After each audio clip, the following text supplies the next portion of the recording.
ಆತ್ಮೀಯ ವಿದ್ಯಾರ್ಥಿಗಳೇ, PUC class room ಚಾನಲ್ಗೆ ಸ್ವಾಗತ. ಇವತ್ತಿನ ವಿಡಿಯೋದಲ್ಲಿ ನಾವು class 11 mathematics chapter 6 permutations and combinations ಈ ಚಾಪ್ಟರ್ನಲ್ಲಿ ಬರುವಂತ ಕಾನ್ಸೆಪ್ಟ್ ಪರ್ಮುಟೇಷನ್ ಅಂದ್ರೆ ಏನು ಅಂತ ಅರ್ಥ ಮಾಡಿಕೊಳ್ಳುವ. ಹಿಂದಿನ ವಿಡಿಯೋದಲ್ಲಿ ನಾವು ಮಲ್ಟಿಪ್ಲಿಕೇಶನ್ ಪ್ರಿನ್ಸಿಪಲ್ ಅಂದ್ರೆ ಫಂಡಮೆಂಟಲ್ ಪ್ರಿನ್ಸಿಪಲ್ ಆಫ್ ಕೌಂಟಿಂಗ್ ನ ಬಗ್ಗೆ ಕಲ್ತಿದ್ದೇವೆ. ಅಲ್ಲಿ ಯಾವ ರೀತಿಯಲ್ಲಿ ಆಬ್ಜೆಕ್ಟ್ಸ್ ಗಳನ್ನ ಅರೇಂಜ್ ಮಾಡಬಹುದು ಅಂತ ಕೂಡ ನೋಡಿದ್ದೇವೆ. ಸೊ ಅದರ ಮುಂದುವರೆದಿರುವಂತಹ ಭಾಗ ಅದು ಪರ್ಮುಟೇಷನ್ ಎನ್ನುವಂಥದ್ದು.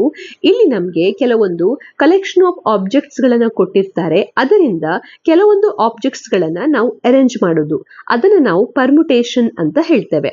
ಈಗ ಒಂದು ಉದಾಹರಣೆಯನ್ನ ತೆಗೆದುಕೊಳ್ಳುವ. ಈ ನಂಬರ್ ಎನ್ನುವಂತ ಈ ವರ್ಡ್ ಏನಿದೆ, ಇದರಿಂದ ನೀವು 3 ಲೆಟರ್ ಬರುವಂತ ವರ್ಡ್ ಗಳನ್ನ ಫಾರ್ಮ್ ಮಾಡಬೇಕು ಅಂತ ಇದ್ರೆ ಅದನ್ನ ಯಾವ ರೀತಿಯಲ್ಲಿ ಮಾಡ್ತೀರಾ? ಫಂಡಮೆಂಟಲ್ ಪ್ರಿನ್ಸಿಪಲ್ ಆಫ್ ಕೌಂಟಿಂಗ್ ಅನ್ನ ಉಪಯೋಗಿಸಿ ಈ ನಂಬರ್ ಎನ್ನುವಂತ ವರ್ಡ್ ಏನಿದೆ ಇದರಲ್ಲಿ ಎಷ್ಟು ಲೆಟರ್ಸ್ ಗಳಿದೆ? ಅದರಲ್ಲಿ 6 ಲೆಟರ್ಸ್ ಗಳಿದೆ. ಹಾಗೆ ನೀವೇನ್ ಮಾಡಬೇಕು? 3 ಲೆಟರ್ ಬರುವ ಹಾಗೆ ವರ್ಡ್ಸ್ ಗಳನ್ನ ಫಾರ್ಮ್ ಮಾಡಬೇಕು. ಹಾಗೆ ಇಲ್ಲಿ ಕಂಡೀಷನ್ ಕೊಟ್ಟಿದ್ದಾರೆ, ಏನು? Repetition of the letter is not allowed ಅಂತ ಹೇಳಿದ್ದಾರೆ. ಅಂದ್ರೆ ಇಲ್ಲಿ 6 ಲೆಟರ್ಸ್ ಇದೆ, ಅದರಿಂದ ನೀವು 3 ಡಿಜಿಟ್ ಬರುವ ಹಾಗೆ ವರ್ಡ್ ಅನ್ನ ಫಾರ್ಮ್ ಮಾಡಬೇಕು. ಸೊ 6 ಲೆಟರ್ ಇರೋದ್ರಿಂದ ಫಸ್ಟ್ ಪ್ಲೇಸ್ ಅಲ್ಲಿ ಫಸ್ಟ್ ಲೆಟರ್ ಬಾಕ್ಸ್ ಅಲ್ಲಿ ಎಷ್ಟು ಸಲ ಫಿಲ್ ಮಾಡಬಹುದು? 6 ರೀತಿಯಲ್ಲಿ ಫಿಲ್ ಮಾಡಬಹುದು. ಅದೇ ರೀತಿ ನೆಕ್ಸ್ಟ್ ಲೆಟರ್ ಅನ್ನ ಎಷ್ಟು ರೀತಿಯಲ್ಲಿ ಫಿಲ್ ಮಾಡಬಹುದು? ಆಲ್ರೆಡಿ ನೀವು ಒಂದು ಲೆಟರ್ ಅನ್ನ ಉಪಯೋಗಿಸಿರ್ತೀರಾ, ಹಾಗೆ ಇಲ್ಲಿ ರಿಪಿಟೇಷನ್ ಅಲೌ ಇಲ್ಲ ಅಂತ ಹೇಳಿದ್ದಾರೆ, ಹಾಗಾಗಿ ನೀವು ಅದನ್ನ 5 ರೀತಿಯಲ್ಲಿ ಫಿಲ್ ಮಾಡಬಹುದು.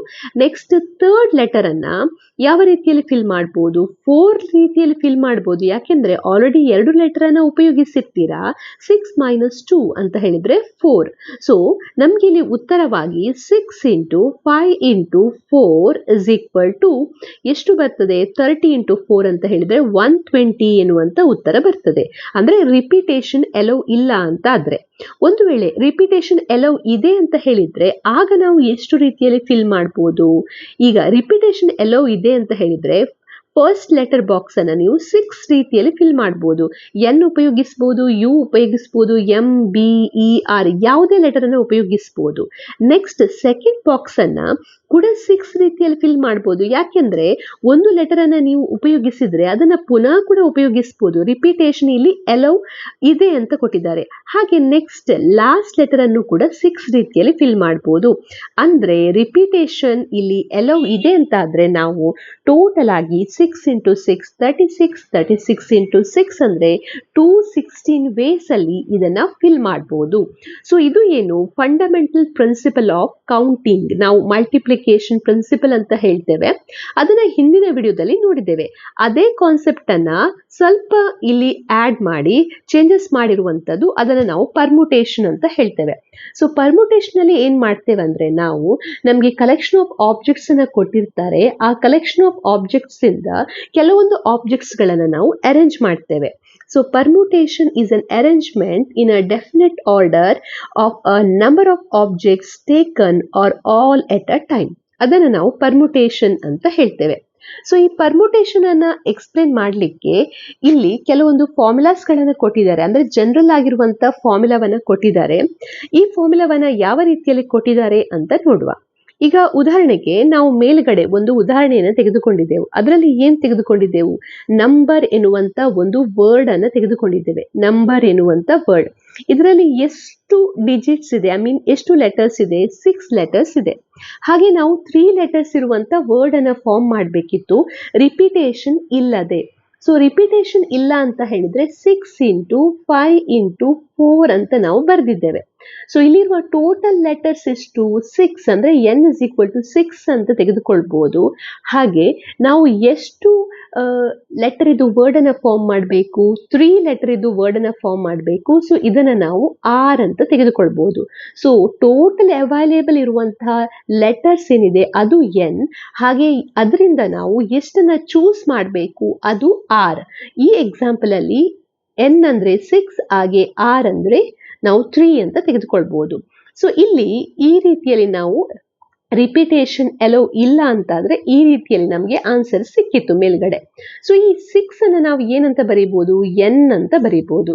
ಹಾಗೆ ಇಲ್ಲಿ 5 ಇದೆ, ಈ 5 ಅನ್ನ ಏನ್ ಮಾಡ್ಬೋದು, ಎನ್ ಅಂದ್ರೆ 6, 5 ಅನ್ನ n-1 ಅಂತ ಬರೀಬಹುದು. ಹಾಗೆ ನೆಕ್ಸ್ಟ್ 4 ಅನ್ನ ಹೇಗೆ ಬರೀಬಹುದು, n-2 ಅಂತ ಬರೀಬಹುದು. ಈ ರೀತಿಯಲ್ಲಿ ನಾವು ಬರಿತಾ ಹೋಗ್ಬೋದು. ಬರಿತಾ ಹೋದಾಗೆ ಕೊನೆಗೆ ನಮ್ಗೆ ಏನ್ ಸಂಖ್ಯೆ ಸಿಗ್ತದೆ, ಆ ಸಂಖ್ಯೆಯನ್ನ ನಾವು n-r+1 ಅಂತ ಬರೀಬಹುದು. ಈಗ ಉದಾಹರಣೆಗೆ ಈ ಎಕ್ಸಾಂಪಲ್ ಅಲ್ಲಿ ಕೊನೆ ಸಂಖ್ಯೆ 4 ಆಗಿದೆ. 4 ಅಂತ ಹೇಳಿದ್ರೆ ಇಲ್ಲಿ n-r, n ಅಂತ ಹೇಳಿದ್ರೆ 6, 6 - r, r ಅಂತ ಹೇಳಿದ್ರೆ 3+1. ಸೊ 6 - 3 ಅಂದ್ರೆ 3, 3+1 ಅಂದ್ರೆ ಇದು ಏನನ್ನ ಕೊಡ್ತದೆ, 4 ಅನ್ನ ಕೊಡ್ತದೆ. ಅದೇ ಸಂಖ್ಯೆ ಇಲ್ಲಿ ಇದೆ. ಸೊ ಈ ರೀತಿಯಲ್ಲಿ ಅದನ್ನ ಬರೀಬಹುದು ಜನರಲ್ ಫಾರ್ಮ್ ಅನ್ನ. ಅಥವಾ ಇದನ್ನ ಇನ್ನೂ ಕೂಡ ಚೇಂಜಸ್ ಮಾಡಿ n-r-1 ಅಂತ ಕೂಡ ಬರೀಬಹುದು. n-r-1 ಅಂದ್ರೆ ಇಲ್ಲಿಗ ಬ್ರಾಕೆಟ್ ತೆಗೆದ್ರೆ n-r+1 ಅಂತ ಸಿಗ್ತದೆ. ಸೊ ಇದು ಎರಡೂ ಕೂಡ ಒಂದೇ. ಸೊ ಈಗ ಪರ್ಮುಟೇಷನ್ಗೆ ಇರುವಂತಹ ಒಂದು ಜನರಲ್ ಫಾರ್ಮ್ ಏನಿದೆ ಅದನ್ನು ನಾವಿಲ್ಲಿ ಈ ಎಕ್ಸಾಂಪಲ್ ನ ಮೂಲಕ ಕಲ್ತಿದ್ದೇವೆ. ಯಾವ ರೀತಿಯಲ್ಲಿ ಬರೀಬಹುದು, ಈ ಆಬ್ಜೆಕ್ಟ್ಸ್ ಗಳನ್ನ ರಿಪೀಟ್ ಮಾಡುವುದಿಲ್ಲ ಅಂತಾದ್ರೆ ಅದನ್ನ ಈ ರೀತಿಯಲ್ಲಿ ಬರೀಬಹುದು, n × n-1 × n-2 so on up to n-r+1. ಅಥವಾ ಇಲ್ಲಿರುವಂತ n-r+1 ಅನ್ನ ನಾವು ಇನ್ನೂ ಕೂಡ ಚೇಂಜಸ್ ಮಾಡಿ ಹೇಗೆ ಬರೀಬಹುದು, n-r-1 ಅಂತ ಕೂಡ ಬರೀಬಹುದು. ಸೊ ಇದು ಪರ್ಮುಟೇಷನ್ಗೆ ಇರುವಂತಹ ಒಂದು ಥಿಯರಮ್. ಸೊ ಇಲ್ಲಿ ಈ ಥಿಯರಮ್ನ ನಂತರ ನಾವಿಲ್ಲಿ ಕಲಿಲಿಕ್ಕಿರುವಂಥದ್ದು ನೆಕ್ಸ್ಟ್ ಏನಂದ್ರೆ factorial of a number. So factorial of a number ಅಂತ ಹೇಳಿದ್ರೆ ಏನರ್ಥ, ಈ ಫ್ಯಾಕ್ಟೋರಿಯಲ್ ಆಫ್ ಅ ನಂಬರ್ ಎನ್ನುವಂತ ಕಾನ್ಸೆಪ್ಟ್ ನ್ಯಾಚುರಲ್ ನಂಬರ್ಸ್ ಅಂತ ನಾವು ಕಲ್ತಿದ್ದೇವೆ. ಅಂದ್ರೆ ಸ್ವಾಭಾವಿಕ ಸಂಖ್ಯೆಗಳು. ಈ ಸ್ವಾಭಾವಿಕ ಸಂಖ್ಯೆಗಳ ಗಣಕ್ಕೆ ಹೊಂದಿಕೊಂಡು ಇದೆ. ಸೊ ಸ್ವಾಭಾವಿಕ ಸಂಖ್ಯೆಗಳನ್ನ ನಾವು ಕ್ಯಾಪಿಟಲ್ ಎನ್ ಇಂದ ಪ್ರತಿನಿಧಿಸ್ತೇವೆ. ಹಾಗೆ ಸ್ವಾಭಾವಿಕ ಸಂಖ್ಯೆಗಳಲ್ಲಿ ನಾವು 1, 2, 3, 4, 5 ಈ ರೀತಿಯಲ್ಲಿ ಅದನ್ನ ಬರೀತೇವೆ.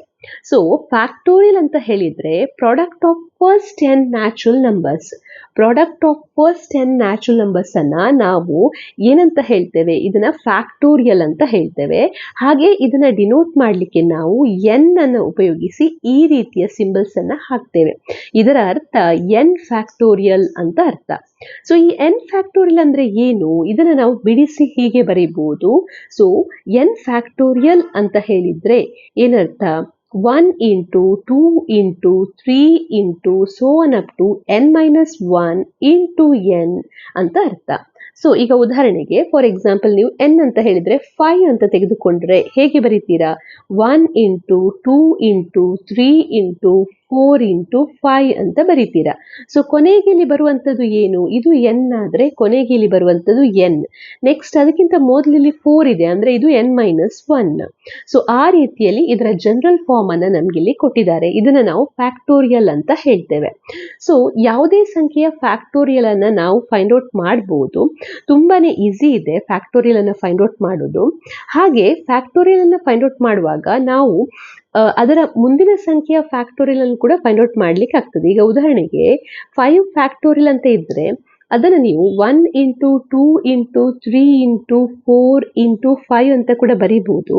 ಅಥವಾ ಅದನ್ನ ರಿವರ್ಸ್ ಆರ್ಡರ್ ಅಲ್ಲೂ ಕೂಡ ಬರೀಬಹುದು. 5 ಅಂತ ಇದ್ರೆ 5 ಇಂದ ಸ್ಟಾರ್ಟ್ ಮಾಡೋದು, 5 × 4 × 3 × 2 × 1 ಅಂತ ಬರೆಯುವುದು. ಹಾಗೆ ಈಗ 4 ಫ್ಯಾಕ್ಟೋರಿಯಲ್ ಅಂತ ಇದ್ರೆ ಅದನ್ನ ಹೇಗೆ ಬರೀಬಹುದು, 4 × 3 × 2 × 1 ಅಂತ ಬರೀಬಹುದು.